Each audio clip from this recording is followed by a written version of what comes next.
네, 안녕하세요. 독고다이 로입니다.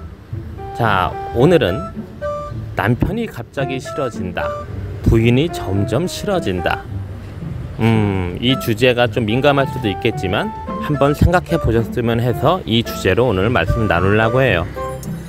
자, 누구에게는 기회의 땅이라고 생각하고 새로운 도전으로 베트남에 오신 분들도 많고, 그리고 누구에게는 굉장히 애증의 땅 베트남. 기혼 남성분들께 한번 물어보고 싶어요. 퇴근 후 집 도착해서 한참을 혼자 있다 집에 들어간 적이 있다. 부인과 대화하면 답답하고 왠지 말이 안 통한다.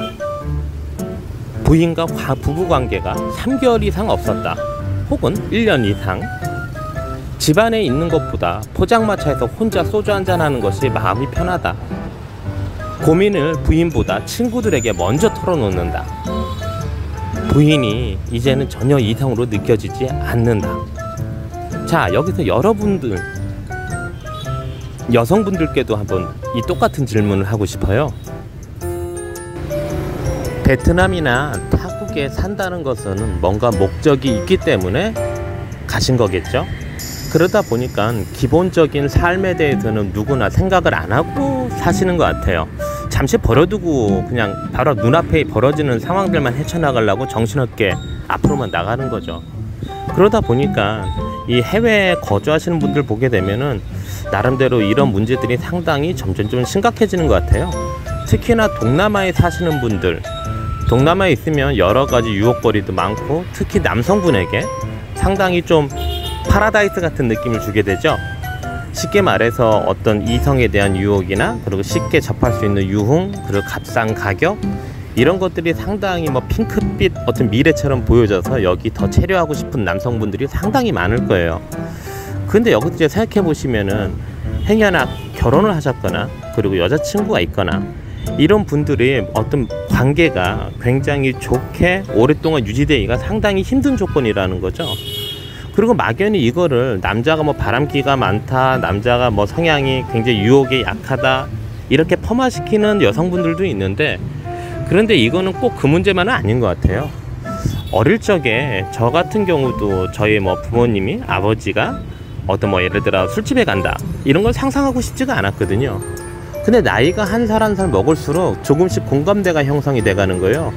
꼭 이걸 나쁘게만 바라보는 게 아니고, 가장으로서 그 스트레스와 그 중압감을 어떻게 헤쳐나갈까. 행여나 자포자기 해버리면은 가족은 누가 돌보며, 그리고 미래에 대한 꿈은 누가 이끌고 나가는지, 이거에 대해서 정말 생각을 많이 하게 됐어요. 그래서 먼저 제가 말씀드린 그 여러 가지 문제들, 이런 경험이 있으십니까? 이 문제들이 전혀 저한테는 이제는 의미가 없어지는 것 같아요. 잘 보면은 근본적인 원인은 중압감하고 스트레스인 것 같아요.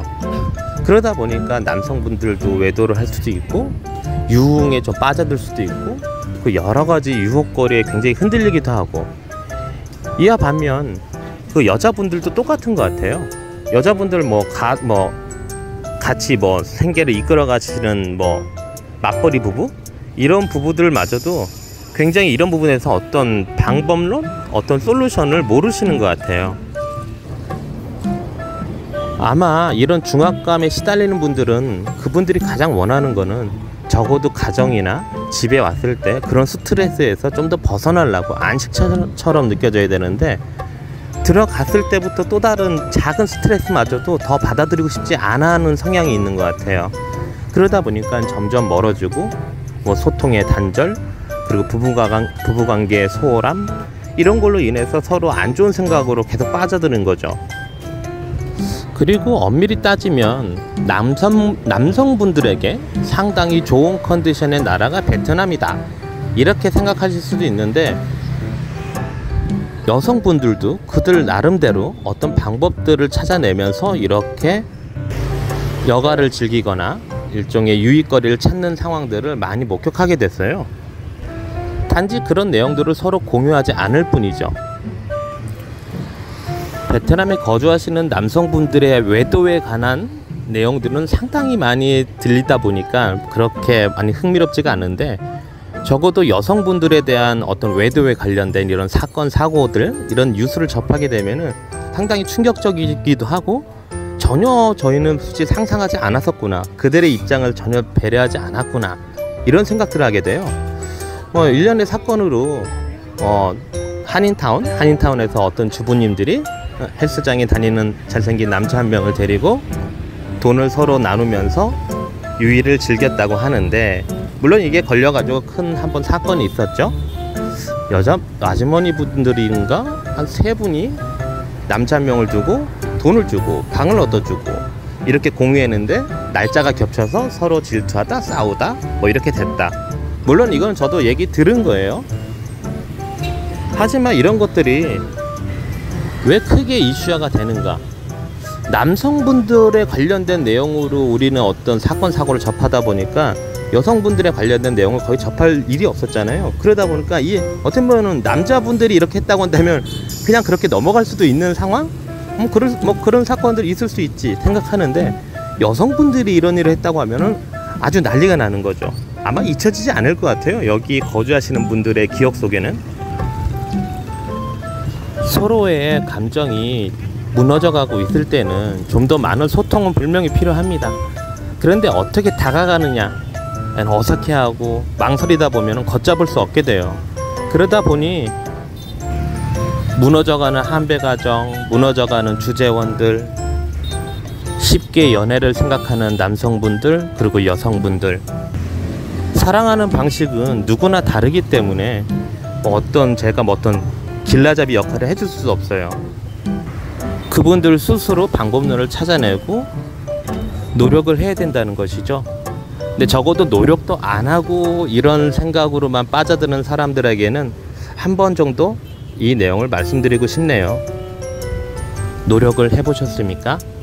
그렇다면 어떤 방법으로, 어떤 방식으로 접근해 보셨습니까?